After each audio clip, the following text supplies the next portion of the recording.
Assalamualaikum warahmatullahi wabarakatuh. Di negeri yang selalu bangga menyebut pendidikan sebagai tiang peradaban, ada satu ironi yang terus kita warisi. Guru diminta mencetak generasi hebat, tapi kesejahteraannya sering luput dari perhatian. Narasi ini bukan sekedar keluhan, ini adalah pesan moral untuk para pejabat pemerintah. Pesan yang lahir dari ruang-ruang kelas sederhana, dari papan tulis yang mulai pudar dan dari suara guru yang tetap lantang mengajar, meski beban hidup tak pernah benar-benar ringan. Semoga pesan ini sampai dan semoga ini bukan sekedar suara yang lewat di antara rapat dan pidato. Karena di balik setiap kebijakan tentang anggaran, ada kehidupan nyata. Ada keluarga yang menunggu, ada martabat yang perlu dijaga. Jadi gini, menurut gua, nyuruh guru honorer dan guru-guru lain ikhlas itu murni tolol. Tolol dalam arti paling harfiah, nggak mikir. Ini bukan soal iman, bukan soal pengabdian, dan bukan soal pahlawan tanpa tanda jasa. Ini soal logika paling dasar. Orang hidup pakai apa? Coba kita lurusin satu hal yang sering sengaja dibikin kabur. Ikhlas itu urusan batin, ikhlas itu sikap hati. Tapi perut nggak bisa diisi pakai sikap hati. Kontrakan nggak bisa dibayar pakai niat baik. Anak lo nggak bisa makan pakai pahala. Dan yang paling kejam, negara ini tahu itu, tapi pura-pura nggak tahu. Bayangin ada orang kerja tiap hari, bangun subuh, ngajar anak-anak yang kelakuannya kayak setan kecil, tapi masa depannya dititipin ke dia. Pulang sore, capek, stres, tapi gajinya bahkan kalah sama tukang cuci piring di warung. Terus ada pejabat dengan wajah tenang dan perut kenyang bilang, ya harus ikhlas Bu Pak. Ini pengabdian. Pengabdian ke siapa? Ke negara. Negara yang kalau bikin proyek satu papan nama aja bisa ngabisin miliaran. Negara yang kalau bangun gedung bisa markup tanpa kedip. Negara yang kalau beli laptop kentang bisa habisin triliunan. Tapi pas urusan orang yang ngebentuk otak generasi berikutnya, tiba-tiba miskin dan minta dimaklumi. Ini bukan ironi, tapi ini sebuah penghinaan. Logikanya begini, kalau pendidikan itu penting, maka yang ngurus pendidikan harus dimuliakan. Bukan dimuliakan di spanduk, bukan dimuliakan di pidato hari guru, tapi dimuliakan di rekening. Sesederhana itu. Kalau lu bilang pendidikan adalah kunci masa depan bangsa, tapi guru hidupnya kayak numpang lewat di dunia, berarti lu bohong.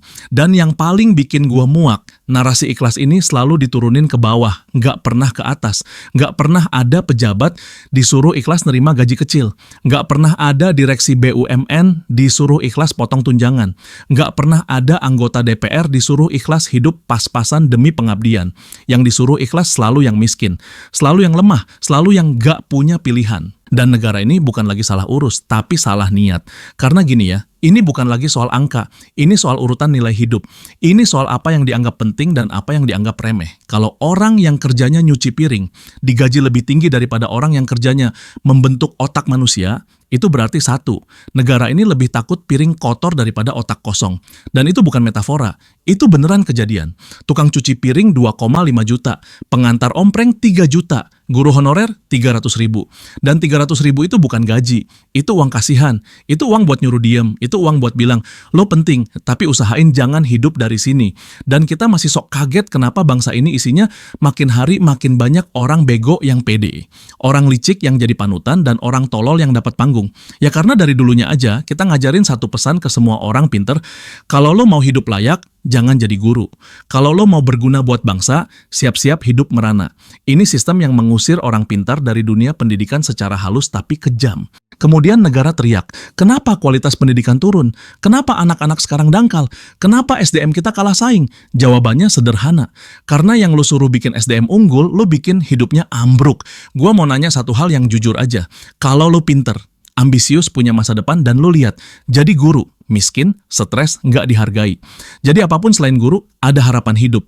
Menurut lo, orang waras milih yang mana? Dan jangan bawa-bawa kata pengabdian. Pengabdian itu mulia kalau yang minta ngabdi juga nggak tega ngelihat lo kelaparan. Ini mah bukan pengabdian, ini eksploitasi pakai bahasa surga. Negara ini aneh. Kalau mau bangun gedung, ada duit. Kalau mau bikin proyek, ada triliunan. Kalau mau beli alutsista, ada anggaran.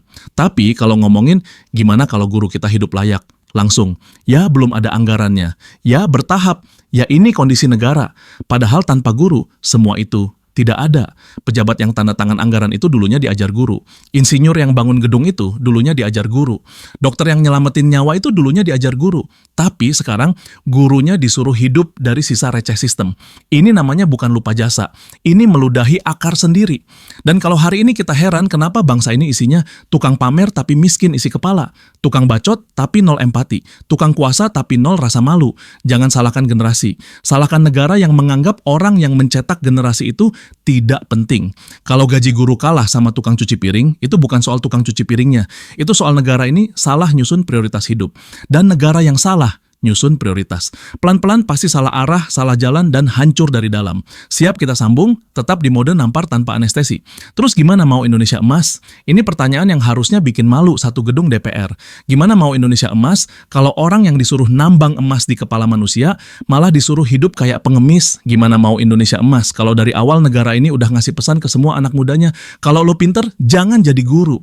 Kalau lo mau hidup layak, cari profesi lain. Kalau lo mau ngurus bangsa, siap-siap miskin.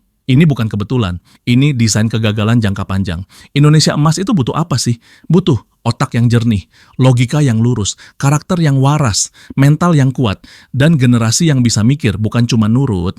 Dan semua itu dibentuk di sekolah, bukan di baliho, bukan di pidato, bukan di TikTok. Tapi sekarang, orang yang disuruh membentuk itu semua, hidupnya justru dibentuk oleh kecemasan. Besok makan apa? Lo mau nyetak generasi emas pakai guru yang tiap bulan mikir utang. Ini kayak mau bikin mobil balap tapi lo ngirit di mesinnya. Bodinya boleh emas, catnya boleh mewah, tapi dalamnya mesin rongsok. Negara ini kebanyakan investasi di etalase, bukan di dapur. Bangga bangun gedung sekolah, bangga beli laptop, bangga ganti kurikulum. Tapi orang yang pakai itu semua disuruh bertahan hidup pakai doa dan slogan. Indonesia emas itu bukan soal tahun 2045. Itu soal hari ini lo ngasih makan siapa, hari ini lo hormatin siapa, hari ini lo anggap siapa penting. Kalau hari ini guru masih diperlakukan kayak beban anggaran, maka 20 tahun lagi jangan mimpi dapat generasi emas. Yang ada generasi kaleng-kaleng, mental kerupuk, logika bengkok. Dan yang paling ironis, kita rajin ngirim anak-anak terbaik ke luar negeri. Kita bangga kalau ada yang kerja di Google, di NASA, di Singapura. Tapi kita nggak pernah nanya, kenapa mereka nggak mau pulang? Kenapa mereka nggak mau ngajar di sini? Karena mereka nggak bodoh. Mereka tahu, di sini orang pinter disuruh miskin. Di sini idealisme dihargai pakai tepuk tangan, bukan gaji. Indonesia emas, selama guru masih dijadikan tumbal sistem, itu cuma slogan. Selama pendidik masih diperlakukan kayak pengemis berseragam, itu cuma mimpi. Negara ini nggak kekurangan bahan pidato. Negara ini kekurangan rasa malu. Karena nggak ada bangsa yang waras berharap masa depannya cerah kalau orang yang menyalakan lampunya hidup dalam kegelapan. Dan pada akhirnya ini bukan cuma soal guru, ini soal nurani sebuah bangsa. Kita bisa pura-pura kuat dengan angka pertumbuhan ekonomi. Kita bisa bangga dengan jalan tol yang panjangnya ratusan kilometer. Kita bisa sibuk bikin jargon, target, dan mimpi besar bernama Indonesia Emas. Tapi kalau orang yang tiap hari menyalakan cahaya di kepala anak-anak kita hidup dalam gelap, maka semua mimpi itu cuma dekorasi. Karena bangsa yang waras tahu satu hal sederhana, masa depan tidak dibangun dari beton tapi dari manusia. Dan manusia tidak lahir begitu saja. Ia dibentuk, dididik, diarahkan, ditegur, dan dikuatkan oleh guru. Dan kalau hari ini kita masih tega menyuruh mereka ikhlas dalam kekurangan, masih santai melihat mereka bertahan hidup dengan sisa-sisa sistem, maka jangan salahkan siapa-siapa ketika nanti yang tumbuh adalah generasi yang rapuh, bingung, dan kehilangan arah. Sebab kita sendiri yang mengajari mereka satu pelajaran paling pahit, bahwa orang yang paling berjasa justru yang paling tidak dihargai. Dan bangsa yang meremehkan pendidiknya pelan-pelan akan kehilangan martabatnya, karena tidak ada peradaban besar yang lahir dari guru yang dipaksa lapar. Tidak ada negeri maju yang dibangun di atas pundak pendidik yang dipatahkan harapannya. Kalau kita benar-benar ingin masa depan yang terang, maka mulai dari hal paling masuk akal. Hentikan menyuruh guru ikhlas untuk menutup kegagalan sistem. Mulailah memuliakan mereka bukan hanya dengan kata, tapi dengan kehidupan yang layak. Dan bangsa ini enggak akan runtuh karena kekurangan gedung. Ia akan runtuh ketika orang-orang yang menjaga akalnya memilih berhenti peduli. Dan saat itu terjadi, yang gelap bukan cuma ruang kelas, tapi masa depan kita semua.